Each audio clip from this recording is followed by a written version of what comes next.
방송에서 제공하는 투자 정보는 투자 판단에 대한 조언입니다. 방송에서 제공하는 주식의 가치, 가격 상승 및 가격 하락에 대해서는 방송사에서 보장하지 않습니다. 이 시각 헤드라인 뉴스입니다. 이번 달 1일부터 10일까지의 수출액이 전년 동기 대비 20% 이상 증가한 것으로 확인됩니다. 코로나19 충격 여파는 여전했지만 조업 일수 영향으로 2달 만에 플러스 반등 소식도 나왔습니다. 경제협력개발기구가 올해 우리나라 경제성장률 전망치를 마이너스 1.2%로 하향 조정했습니다. 최악의 경우 마이너스 2.5%가 될 것이라 전망하기도 했는데 주요 20개국과 OECD 37개 회원국과 비교해서는 경기 위축이 제한적일 것이라고 덧붙였습니다. 이재용 삼성전자 부회장 기소의 타당성 여부를 평가할 검찰수사심의위원회 소집 여부가 오늘 결정됩니다. 일반 시민들로 구성된 부의심의위원회가 비공개 회의를 열어 검찰과 이 부회장 측이 제출한 의견서를 검토한 뒤 소집 여부를 결정할 예정입니다. 미국 연방준비제도가 기준금리 동결했습니다. 오는 2022년 말까지 현재 제로금리 유지할 것임을 시사했는데요. 기술주 중심으로 이루어진 뉴욕 증시 나스닥 지수는 사상 처음으로 만선을 돌파하며 마감했습니다. 시청자 여러분 안녕하십니까. 오늘장 내일장 출발하도록 하겠습니다. 일단 어제 뉴욕 증시가 조금 화제가 되고 있는 상황입니다. 나스닥이 만스닥이다. 어제 오프닝에서 같은 얘기 좀 해드렸는데 어젠 장중이었고요. 마감 지수를 했을 때 나스닥이 이제 10,000포인트에 도달을 했습니다. 테슬라 급등, 또 넷플릭스 급등, 알파벳 급등 전부 다 기술주들이 호황을 누리고 있는 상황 속에서 다우를 좀 봤어야 합니다. 다우 쪽은 지금 경기민감주들 그리고 대형주들이 들비한데 일단은 다우 쪽에 포진된 종목들이 많이 밀려있던 상황이고요. 다우지수는 그래서 하락 마감을 하기도 했습니다. S&P 500도 마찬가지고요. 또 유로스탁스, 그러니까 한마디로 범유럽 지수도 하락 마감을 하는 모습이었습니다. FOMC에서 지금 점도표상으로는 2022년도 말까지 17명의 위원 중에서 15명이 올리지 않을 것이다라고 거의 만장일치가 나온 부분입니다. 한마디로 지금의 제로금리에 대해서는 변함이 없을 것이다. 1년 반 이상의 시간은 번 겁니다. 하지만 이 부분이 어느 정도 시장에 위안을 주긴 했지만 결국 차익 실현 매물을 쏟아내는 데는 막지는 못하는 상황인데요. 현재도 차익 실현 매물 우리 시장도 나오고 있는 상황입니다. 그리고 오늘 선물옵션 동시만길이다 보니까 큰 등락은 없을 것이다라고 예측이 됐는데 생각보다 다소 변동성이 강하게 지금 움직여지고 있는 상황인데 마감까지 얼마 남지 않았습니다. 그런데 경험해 보신 분들은 아시겠지만 일단 선물옵션 동시만길이다 보니까 어떻게 지금 방향성을 잡아갈지 1시간 반 동안에도 잘 확정적으로 말씀드리기가 어려운 상황입니다. 하나하나 좀 체크해 보도록 하겠습니다. 코스피부터 만나보도록 하죠. 코스피 지수가 2167.73 많이 빠지네요. 1.27%. 요 근래 들어서 가장 큰 낙폭이고요. 요 근래 사실 하락이 없었습니다. 장중에 좀 하락하다가 상승 쪽으로 전환하기도 했고요. 전체적으로 봤을 때 지금 1.27%의 낙폭 자체는 최근 시장 대비해서는 충격적으로 하락이 좀 깊다라고 말씀드릴 수도 있겠지만 나올 자리기도 하다라는 얘기도 같이 드려야 될 것 같습니다. 다음 보도록 하겠습니다.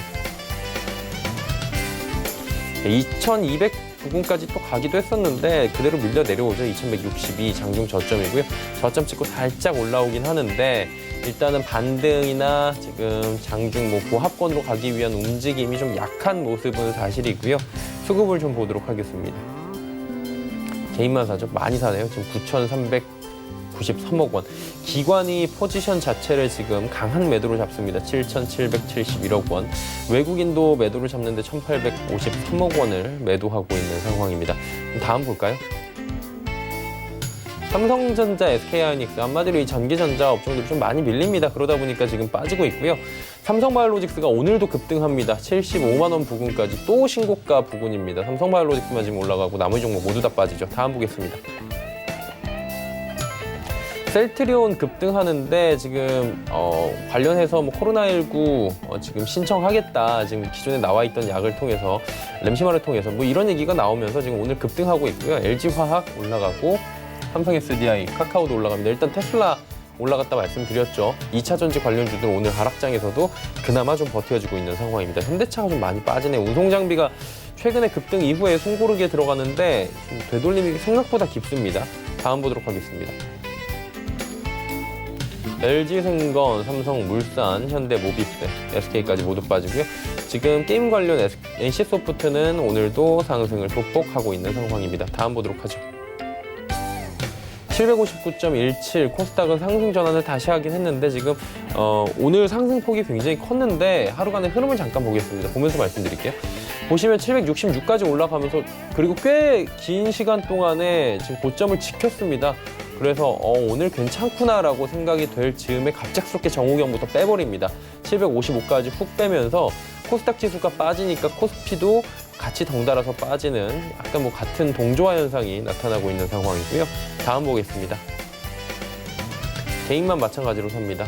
1,859억 원 기관 외국인 같이 팔고 있는 상황입니다. 자, 다음 보겠습니다. 셀트리온 헬스케어가 5%대, 오늘 장중에 11만 원도 돌파하기도 했고요. 셀트리온 제약도 같이 올라갑니다. 셀트리온 삼형제 오늘 모두 다 상승 흐름을 가져가고 있는데 제약바이오 관련 특징은 잠시 뒤에 정보균 캐스터가 특징 줘서 짚어드리도록 하겠습니다. HLB 빠지고요. 알테오젠도 빠집니다. 그리고 시즌 올라가는데 오늘 오랜만에 진단시약 관련주들이 조금은 움직이네요. 다음 보도록 하겠습니다.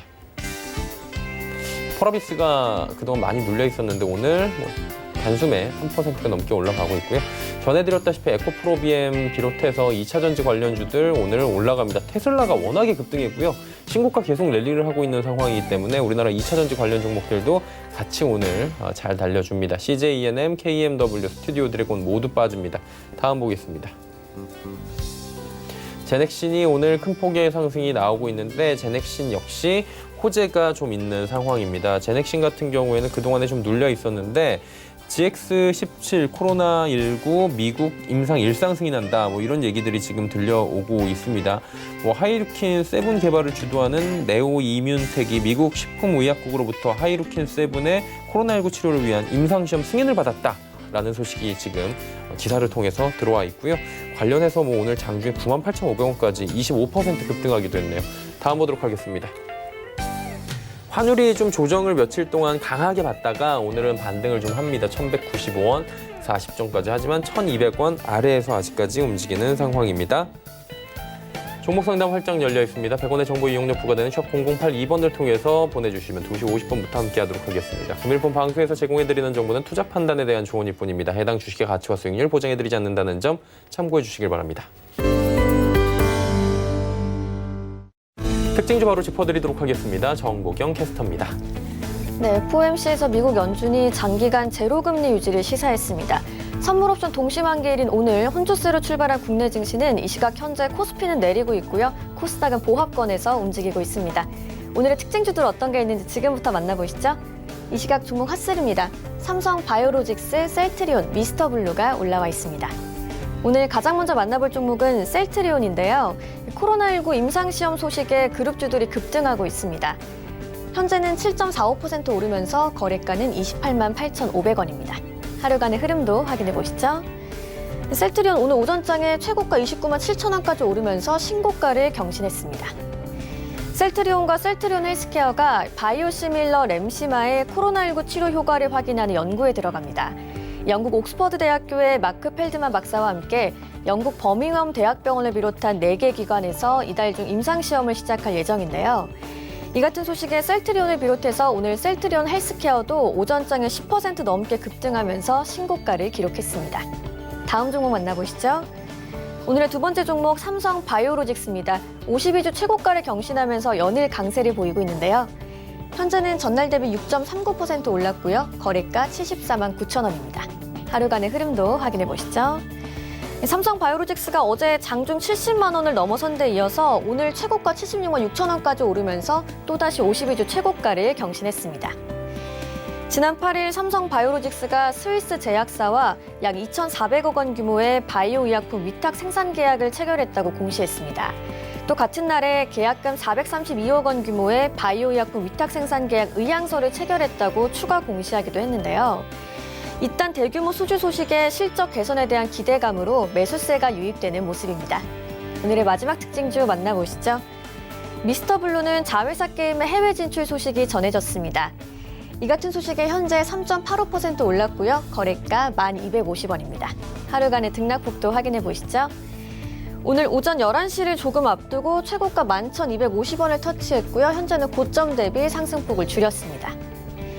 미스터블루의 자회사인 블루포션 게임즈가 개발한 게임이 해외에서 정식 출시를 앞두고 있습니다. 모바일 MMORPG 에오스레드가 첫 번째 해외 진출 지역인 대만, 홍콩, 마카오에서 사전 예약을 시작하는 건데요. 한편 블루포션 게임즈는 지난 2월 대만, 홍콩, 마카오 지역의 전문 게임 서비스사인 게임스워드와 서비스 업무 협약을 체결한 바 있습니다. 지금까지 이 시각 특징주 만나봤고요. 오늘의 주요 암호화폐 시세도 확인해 보시죠. 오후 1시 30분을 기준으로 알아보는 오늘의 코인 시세입니다. 가장 먼저 비트코인이 1.4% 오르면서 가격은 1,200만 원대를 넘어섰고요. 이더리움이 2% 넘게 올랐습니다. 가격은 30만 2천 원대에서 거래되고 있습니다. 다음 코인도 시세 확인해 보겠습니다. 비트코인 캐시 0.8% 소폭 오르면서 가격은 31만 2천 원대, 에어드란이 0.54% 빠졌고요. 331원에 거래되는 모습입니다.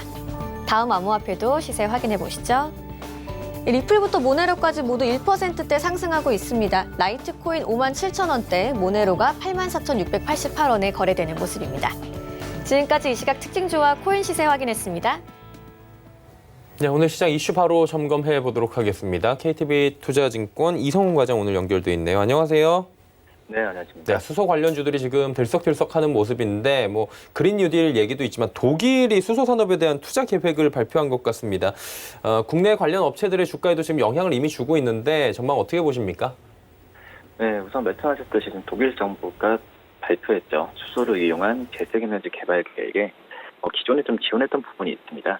하지만 이런 어떤 큰 계획 외에 별개로 70억 유로, 우리나라 돈으로 9조 4,749억인데 이 70억 유로 새로 투입하기로 했다고 지금 보도가 나와주고 있고요. 이와 별도로 20억 유로죠. 2조 7,070억 원을 국제적인 수소 에너지 개발 협력 사업에 투자를 했다. 합치면은 거의 12조 정도 가까운 12조 넘는 금액이라고 볼 수 있겠습니다. 여기에 독일은 이를 통해서 2030년까지 수소 에너지 생산 설비를 5기가와트까지 늘리는 것을 지금 목표로 하고 있고요. 이 독일 정부는 또 국가 차원의 수소 에너지 관련 위원회를 구성하기로 했습니다. 우선 세계적으로 녹색 수소 분야 선도자, 또 장비 공급자, 생산자가 되기 위해서 수소 에너지 기술을 개발하는 것을 목표로 하고 있다는 부분을 밝혔고요. 우선 이 업계에 따르면 독일 정부는 기존 수소를 활용한 재생에너지 개발 계획에 70억이라고 좀 얘기를 했는데 지금 현재 봤을 때는 그 이상의 금액을 추가로 하지 않을까 이렇게 판단이 되고 있고요. 역시 관련 주로서 오늘 상승세를 크게 좀 보여준 종목들이 있습니다. SPL셀이 가격 제한폭까지 오른 모습 보여주었고요. 그 다음에 요새 우선주 관심 맞죠? 두산 PL셀 우선주들도 상승세를 보여주고 있고, 이엔코리아, JNK, 또 효성중공업, 풍국주정 등도 강세를 보여주고 있습니다. 이 중에서는 지금 급등세는 꽤 보이진 않지만, 우선 지금 현재 봤을 때는 이 하나 그룹주들의 최근에 어떤 주가 흐름에 대한 부분에 있어서 다 아시겠지만 니콜라입니다. 니콜라에 대한 지분 투자 계획이 시장에서 좀 긍정적으로 좀 반응을 하고 있다라고 좀 볼 수 있겠고요. 그러기 때문에 지금 현재 상태에서는 이 하나 그룹주들의 좀 관련 종목으로서 이 하나솔루션 외에도 하나 비상장 하지만은 하나 에너지 이런 종목들을 좀 관심 있게 보는 게 낫지 않을까 생각됩니다.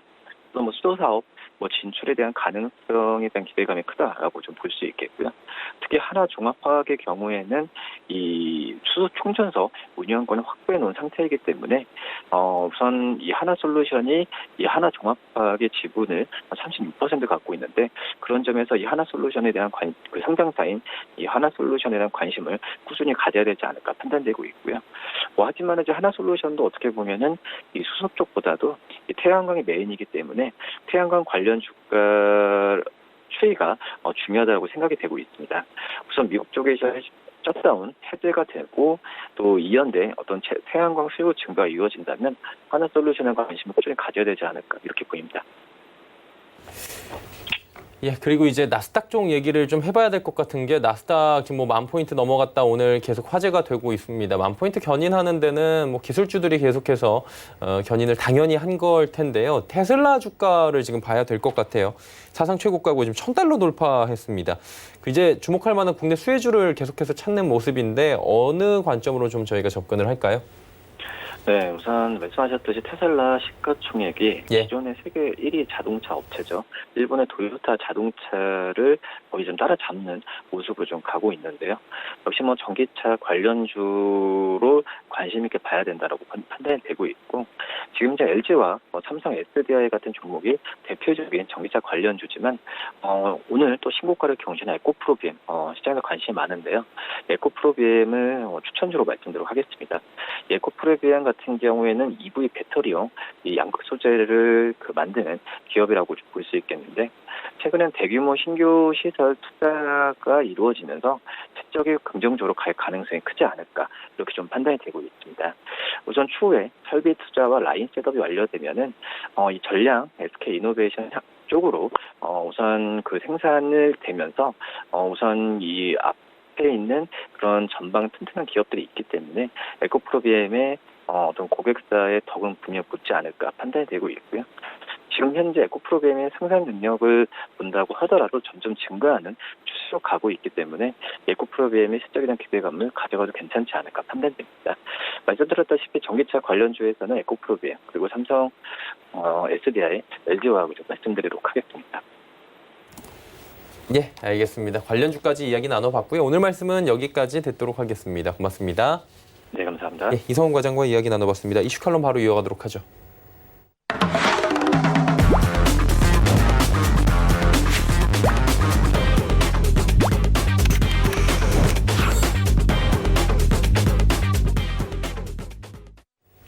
이슈 칼럼 시간입니다. 오늘은 미중산업경제연구소 조용찬 소장 함께합니다. 소장님 안녕하세요. 예, 안녕하십니까. FOMC 성명서 발표됐습니다. 일단은 뭐 물가 안정 위해서 수단 다 동원하겠다 이런 내용들이 전체적으로 볼 땐 담겨 있는 것 같은데 어떤 내용을 저희가 눈여겨볼까요? 아무래도 이번 FOMC의 핵심은 네. FF 금리의 유도 목표를 계속 제로 금리 정책을 유지시키겠고요. 2022년 말까지는 금융 완화 정책을 계속 쓰겠다는 겁니다. 또 한 가지는 이제 앞으로 미국의 국채는 월 800억 달러 그리고 모기지 담보증권 MBS 같은 경우에는 400억 달러를 매수하겠다는 구체적인 명시를 했는데요. 하루 40억 달러의 국채를 매수하는 이런 속도입니다. 이뿐만 아니라 이번 회의에 참석했던 17명이 2022년까지 점도표를 발표했는데요. 하지만 이 점도표 내용을 보더라도 마이너스 금리 정책에 대해서는 찬성하는 사람이 없었습니다. 백악관 같은 경우에는 전날까지도 실업률 개선이 상당히 더디고 잠재 성장률도 낮아지고 있기 때문에 마이너스 금리 정책을 도입하라고 계속 압박을 해왔는데요. 하지만 연준의 대답은 마이너스 금리 정책에 대한 효과가 확실치 않기 때문에 부정적인 의견을 밝힌 것으로 보입니다. 마이너스 금리 정책을 쓴다면은 금융기관의 수익이 더 악영향을 미치게 되고요. 이렇게 되면은 기업들 같은 경우에 대출을 받을 수가 없게 됩니다. 또 한 가지는 해외 투자가들 같은 경우에는 미국 국채를 팔게 되는데요. 이렇게 되면 국채 수익률이 역으로 상승한다면은 미국의 금리가 급속도로 올라가면서 경기 악화를 초래할 수가 있기 때문에 그렇습니다. 그래서 이런 세 가지 안이 아무래도 이번 FOMC 핵심 내용이 되지 않았나 이렇게 보입니다. 근데 이제 미국의 2분기 실질 DP 성장률이 나왔는데 이제 환산을 해보니까 40% 감소 예상이 된대요. 그러니까 양적 완화 확대와 같은 한마디로 2차에 넘어가는 3차 부양책 검토한다고 그랬는데 7월 이후에는 어떤 대책들이 좀 발표가 될까요? 네, 아무래도 이번에 2022년까지 네. 연준이 경제 전망을 발표를 했습니다. 2021년 정도 되면은 플러스 5% V자형 반등은 예상이 됐던 거고요. 이제 문제는 실업이 완전 고용 수준이 3, 4%까지 가려는 부분과 관련해서 상당한 시간이 걸린다는 발언을 했습니다. 이를 뒤집어서 해석하면은 아무래도 완전 고용까지 얼마나 시간이 걸릴지 모르기 때문에 7월 달 이후에는 추가적인 다른 조치들을 검토하겠다는 내용이 되는데요. 이제 앞으로 연준 같은 경우에는 양적 완화를 좀 더 확대시켜줄 가능성이 큰데요. 특히 우리가 주목하셔서 보셔야 될 점은 국채 매입을 통해서 금리 상승을 억제하는 일드 커브 컨트롤을 검토하겠다는 겁니다. 일본은행이 지금 실시를 하고 있는 장기 금리 유동 목표를 설정하겠다는 건데요. 일드 커브 컨트롤 같은 경우에는 연준이 국채 매입 대금만큼 시중에 통화량이 증가하게 됩니다. 이렇게 되면은 잉여 머니가 기대 인플레이션을 자극하게 되는데요. 미국의 명목 금리는 현재 0.8% 정도에 그친 상태에서 기대 인플레이션이 1.6%가 된다면은 실질 금리는 마이너스 0.8%까지 낮아지게 됩니다. 이렇게 되면 달러 강세가 진정이 되고요. 미국의 수출 기업들, 하이테크 기업들 같은 경우에는 실적이 좀 좋아지고 기업들의 기대 성장률이 높아진다면 결국 주시장의 주가 수익 비율은 더 상승하게 됩니다. 증시로 봤을 경우에는 금융 완화가 계속되는 2022년까지 장기적으로 주가가 상승할 수 있는 필요 조건이 갖춰지게 되는 셈입니다. 미중 무역 전쟁이라든지 코로나 감염과 관련된 이파처럼 불확실성이 발생을 하더라도 추가적인 금융 완화, 재정 정책이 신속하게 발동이 된다면 웬만한 악재에도 주가는 당분간 조정폭이 얇을 수밖에 없다는 측면에서는 제가 볼 때는 이번 FOMC 같은 경우에는 주시장에 커다란 선물을 준 것은 아닌가 이렇게 생각이 됩니다. 네, 그러다 보니까 이제 나스닥 지수 10,000포인트 넘어갔고요. 주요국 지수는 코로나19 폭락 이후에 한 90% 이상은 되돌린 것 같고 국내 증시 역시 다 되돌렸다고 해도 과언이 아닐 것 같은데 근데 디커플링이 너무 심하다. 하이퍼 디커플링 얘기가 나올 정도로 실물 경기랑은 지금 차이가 나잖아요. 근데 V자 반등이 나오는데 이 V자 반등이 나온다는 명백한 뒷받침할 만한 그런 근거가 지금 있나요? 네, 그렇습니다. 최근 월가 같은 경우에는 경기 침체, 여기에 기업 수익 악화가 되는 상황 속에서 증시만이 나홀로 하락세를 만끽하고 있는 것은 현재 주가가 경기 침체 국면에서 찾아오는 금융 장세가 아니라는 겁니다. 재정 파이낸스 장세가 형성되고 있기 때문에 현재 주가 수익률은 버블이 아니라고 판단하고 있는데요. 주가는 기업 수익, EPS를 현재 가치로 할인하는 것입니다. EPS를 할인율로 나눈 것인데요. 바로 이런 할인율의 역수가 주가 수익률이 됩니다. 세계적인 금융 완화로 인해서 실질 금리가 계속 떨어지고 있고요. 대규모 재정 투입으로 기대 성장률이 지금 높아지고 있습니다. 이런 만큼 할인율이 떨어지게 되고요. 반대로 주가 수익 비율을 밀어 올리는 역할을 해주고 있기 때문에 지금의 주가 상승을 부추겨 왔다는 겁니다. 코로나 2차 감염이라든지 미중 무역 전쟁 그리고 북핵 위기 같은 리스크가 발생을 한다면 EPS는 더 감소하겠지만 미국을 비롯해서 세계 각국이 추가적인 재정 출동이나 금융 완화에 나설 것으로 보여진다는 점에서 주가 수익률은 한층 더 올라갈 수밖에 없습니다. 이 때문에 더블 딥이 찾아온다고 하더라도 이번 주가 조정폭은 그렇게 깊지 않는다는 점에서 이번 증시에 우리나라도 다시 지난번 고점을 이번에 벗길 가능성이 크지 않나 이렇게 보입니다. 그렇다면 이제 미국 증시의 퍼 주가가 어느 정도까지 갈 것이냐 이 부분도 한번 예측을 해봐야 될 것 같은데 어느 정도까지 갈 것으로 지금 예측이 됩니까? 네, 미국 같은 경우는 GDP의 70%를 차지하는 개인 소비 비율을 우선 보셔야 되는데요. 현재 재난지원금이 지급이 됐죠. 실업급여도 지금 꼬박꼬박 은행 통장으로 들어가고 있습니다. 감세 조치로 인해서 가계 가처분 소득도 늘어나고 있는데 외출 금지로 인해서 4월달 저축률을 보더라도 사상 최고 수준이 33%까지 올라왔습니다.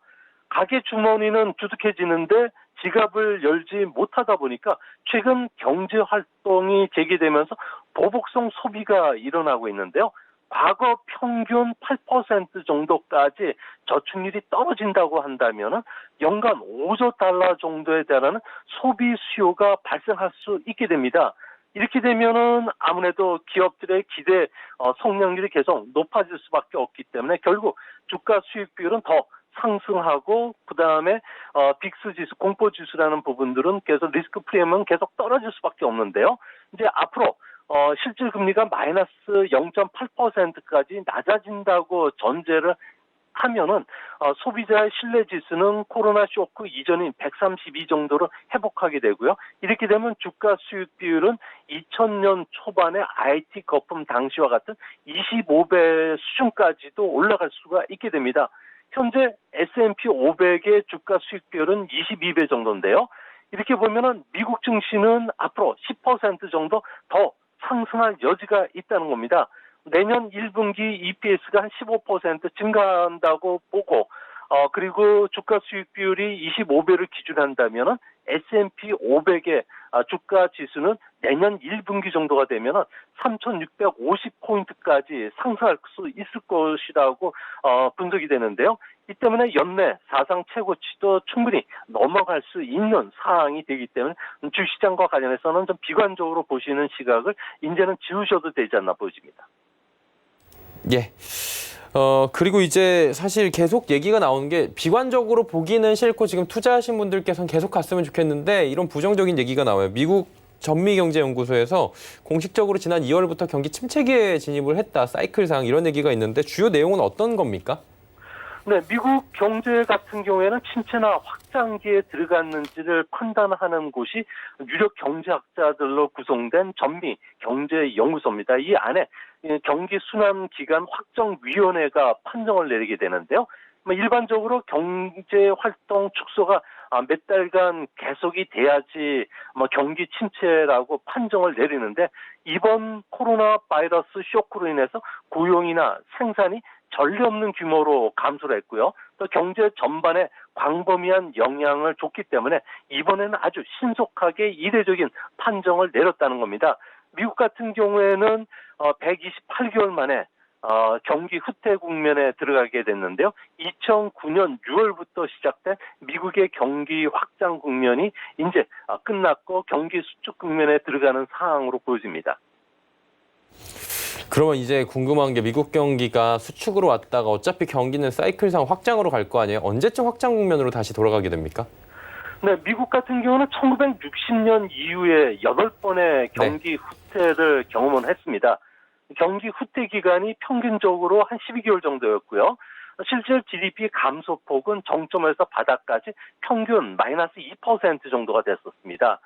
이번에 미국 같은 경우는 2분기 GDP 성장률은 연율 기준으로 마이너스 40%를 넘을 것으로 보여지는데요. 이렇게 되면은 GDP 감소폭은 과거 평균치보다도 상당히 깊을 것으로 보여집니다. 다행인 점은 전미경제연구소가 이야기했듯이 경기 침체 기간이 과거보다 매우 짧을 것으로 보여지는데요.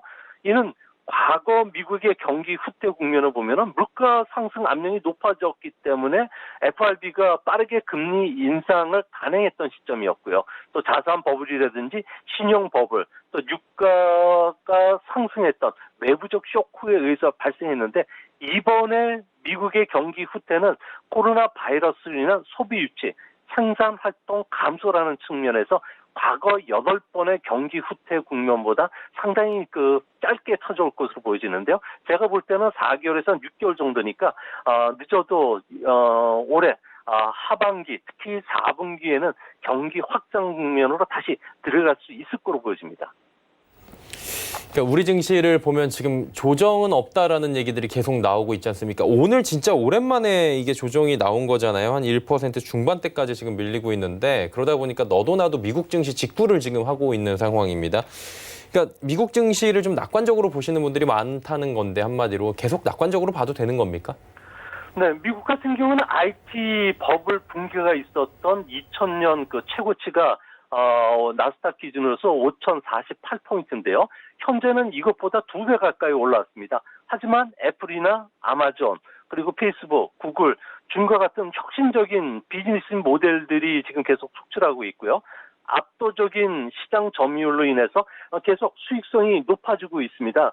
이 때문에 주음같이 온라인 회의 확대 관련주 테슬라 같은 종목들은 벌써 올해 주가가 2배 정도 상승했는데요.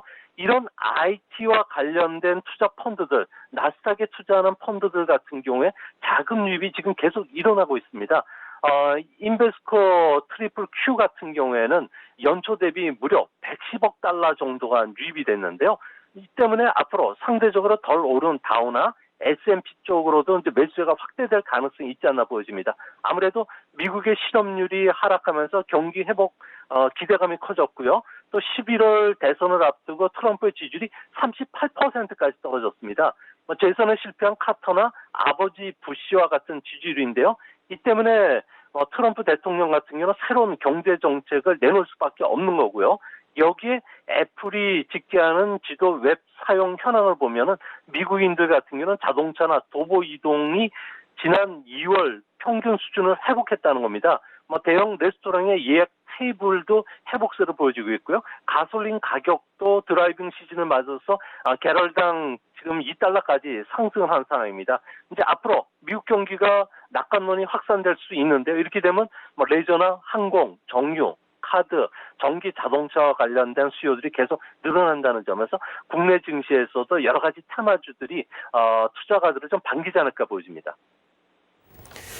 지금 수급을 조금 살펴보면 외국인들이 드디어 지난주에 소폭이지만 순매수를 했어요. 그리고 지금 원달러 환율도 1,200원 아래까지 내려오면서 이번 주도 좀 기대를 해봤는데 아직까지는 좀 방향성이 뚜렷하지 않거든요.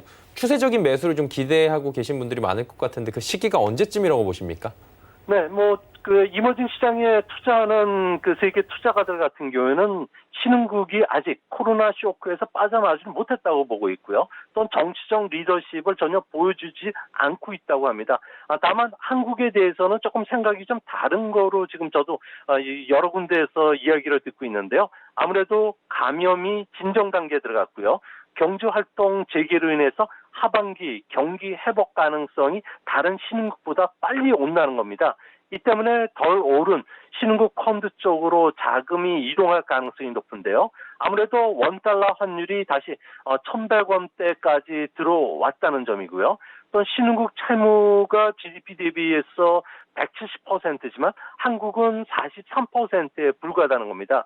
여기에 CDS 프리미엄 같은 경우에는 세계 순위로 12 정도 되는 22bp 정도인데요. 홍콩이 44bp인 점에 비교해 보면 무려 20%포인트 정도 낮다는 겁니다. 여기에 투자 안정성을 보여주는 외환 보유액 수준이라든지 유가나 환율의 민감도가 높은 국내 증시를 봤을 경우에는 아무래도 포스트 코로나 시대에 많은 자금들이 유입될 가능성이 크다는 점, 특히 홍콩에서 이탈한 자금들의 선호 국가가 한국이라는 점에서 이제 앞으로 외국인들의 순매수세가 이제 점점 더 세질 가능성이 있다는 점에서 좀 국내 증시와 관련해서도 좀 낙관적으로 보셔도 되지 않을까 생각이 됩니다. 예, 국내 증시에 대한 이야기까지 마지막으로 해봤고요. 오늘 말씀은 여기까지 듣도록 하겠습니다. 고맙습니다. 예, 감사합니다. 대중산업경제연구소 조용찬 소장과 함께했고요. 종목 이야기 바로 출발합니다.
종목 이야기 바로 출발하도록 하겠습니다. 마태투자연구소 주마태 대표와 함께합니다. 어서 오세요. 안녕하십니까? 네, 오늘 선물옵션 동시만길인데 좀 변동성이 있긴 있네요. 지금 낙폭이 코스닥도 꽤 커지고 있는 상황인데 시장 상황에 맞는 종목 이야기 바로 출발해 보도록 하죠. 네, 시장 상황에 맞는 종목 말씀드리도록 하겠습니다. 오늘 선물옵션 동시만기를 맞아서 이제 하락이 좀 나오고 있는데 시장 흐름을 하락으로 전환이라 보기보다는 단기 조정으로 보는 시각이 좋다는 말씀 드리겠습니다. 지난주에 일부 현금화를 말씀드렸는데 이제 확인 매매하는 그러한 매매를 하시는 게 좋을 것 같고요. 사후에 매매를 하는 코스피 기준해서 2,100선 정도 초반에 온다 그러면 이제 적극적인 매수를 말씀드리고요.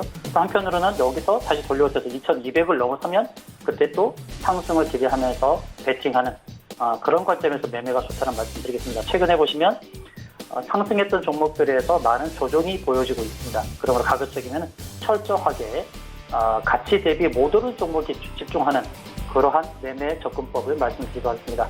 첫 번째 종목 신성 ENG를 추천드리겠는데요. 동사는 냉난방 공조기 및 태양광 에너지 클린룸 제조 사업을 하고 있는데 77년도에 냉난방 공조기 사업을 영위할 목적으로 설립이 되었고요.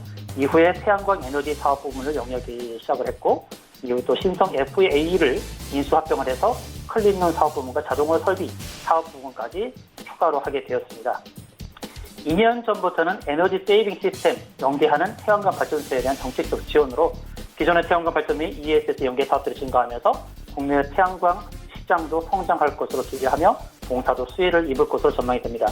반도체 디스플레이 같은 첨단 산업 현장에서 필수적인 클린룸, 반도체 등 정밀 첨단 산업이 발전을 거듭하는 가운데 클린룸 건설이 필수적인 필터 유닛을 생산 공급하고 있고 4,200억 원이 넘는 매출을 기록하면서 호조를 보이고 있습니다. 동사는 그간 운영한 클린룸 사업에서의 경험을 토대로 사업 범위를 확장하면서 꾸준히 성장을 해오고 있는데요. 주로 주력해온 사업부는 모두 기업 간 거래, B2B를 중심으로 전개되어 왔습니다. 꾸준히 사업 범위를 확장해 동사는 최근 들어 또 다른 도전을 준비하고 있는데 바로 기업과 개인 간의 거래, B2C를 겨냥한 공기청정기 제품을 개발한 것입니다. 이 공기청정기는 동사가 가지고 있는 기존 클린룸 사업의 노하우를 연계해 적용할 수 있는 분야이기 때문에 이 부분에서의 확장 그리고 성장성을 기대해 볼 수 있겠습니다. 차트 흐름 보면서 말씀을 드릴 텐데요. 오늘은 좀 조정이 좀 나오고 있죠. 그건 가파른 상승이 이어졌고요. 주가가 1,000원 이하에서 한 단계 크게 레벨업 되어서 단계 60% 이상의 상승을 가져왔다가 4일 정도의 지금 조정을 보여주고 있습니다. 그래서 조정의 끝자락에서 이제 매수를 하시면 좋겠다는 말씀드리고요. 1,300원 선 그리고 1,250원과 1,300원 사이에 진입을 한다 그러면 좋은 수익의 효과를 거둘 수 있다는 말씀을 드리도록 하겠고요. 목표가는 1,650원을 설정하고 손절가는 1,200원을 제시하도록 하겠습니다. 두 번째 종목은 RS 오토메이션입니다. RS 오토메이션은 로봇 모션 및 에너지 제어 전문 사업을 영위하고 있는데요. 스마트 팩토리 핵심 기술력인 로봇 모션의 컨트롤러부터 드라이브, 센서 기술까지 확보를 해서 국내외 주요 관련 고객사의 솔루션을 제공하고 있고요. 스마트 팩토리는 자동화나 특수 목적용으로 로봇이 필요했던 과거와 달리 인공지능 등을 키워드로 한 인간 친화력으로 진화하고 있죠. 이런 상황에서 동사는 글로벌 수준의 기술력으로 4차 산업혁명을 견인할 스마트 팩토리의 핵심 장치인 로봇 모션 제어 솔루션과 에너지 제어 솔루션 분야를 선도하고 있습니다. 커넥티드, 스마트, 릴라이어블이라는 핵심 개념을 기반으로 주력 제품에 집중하고 있고요. 또 제조 라인의 물류를 위해서는 대형 다관절 로봇이 사용되는데 그걸 플랫 패널 디스플레이라고 하는 이 공정 간 물류 이송을 위해서 이 대형 다관절 로봇의 정밀 제어랑 컨트롤러 공사가 스마트 팩토리에 공급하는 제품이라고 할 수 있겠습니다.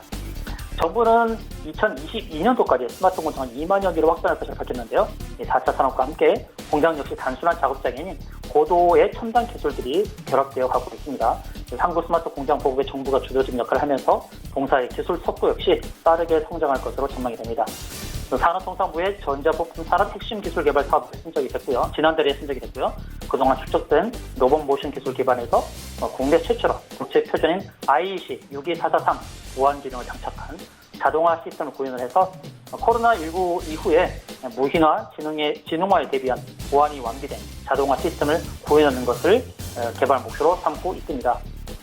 차트 흐름을 보시면 또 말씀을 드리겠는데요. 동사의 경우는 이제 차트 형성을 보시게 되면 만 원이 못 미치는 9,600원까지 올랐다가 2주간 기간 조정, 가격 조정의 시간을 지나가고 있습니다. 현재 주가는 8,700원대 형성을 하고 있는데요. 이렇게 조정을 겪는 이런 모습은 힘을 비축하고 있다가 재차 상승을 또 전환할 수 있는 그런 가능성이 높다는 말씀을 드리겠고요. 이제 8,700원 구간 적절한 매수 타이밍이 아닌가라는 말씀을 드리겠습니다. 그래서 목표가는 만 원, 손절가는 8,100원을 설정해 드리도록 하겠습니다. 세 번째, 이제 마지막 종목이 되겠는데요. 하이로딩이라는 회사입니다. 하이로딩은 피부미용 의료기기 전문 기업입니다.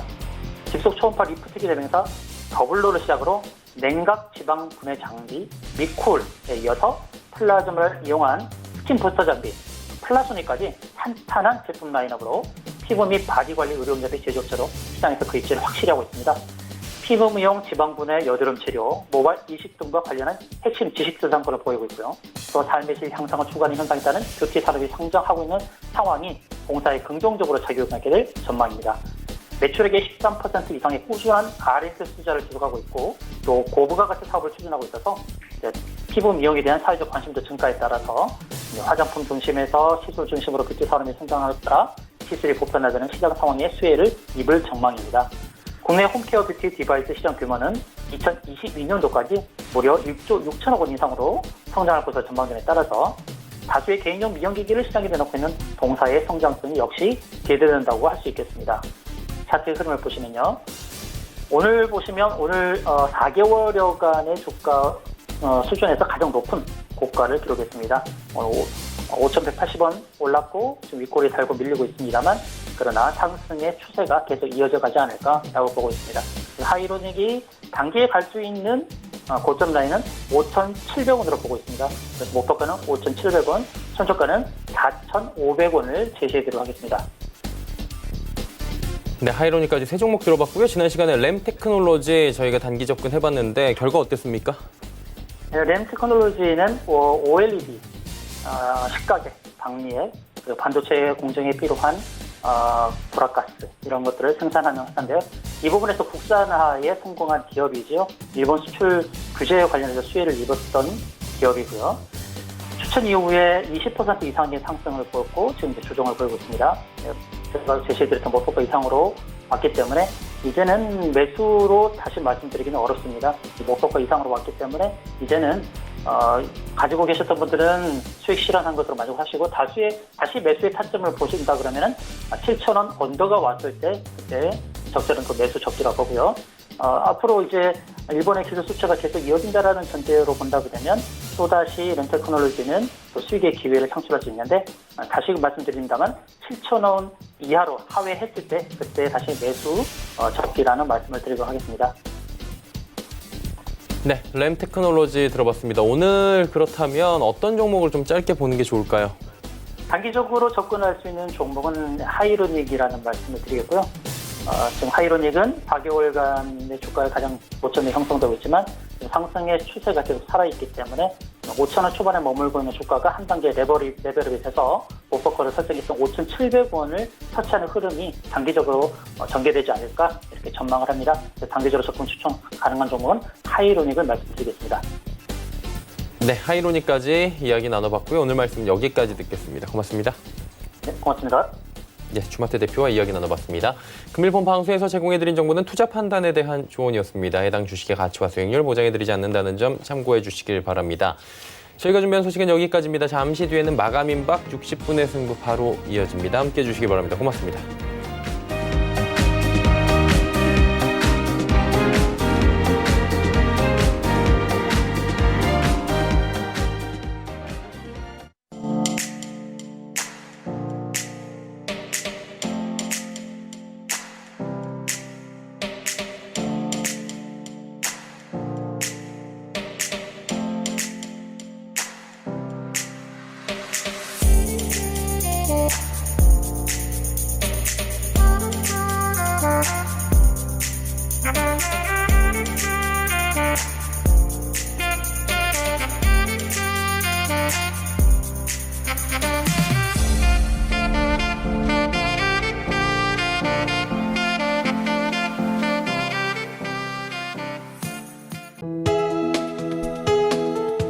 방송에서 제공하는 투자 정보는 투자 판단에 대한 조언입니다. 방송에서 제공하는 주식의 가치, 가격 상승 및 가격 하락에 대해서는 방송사에서 보장하지 않습니다.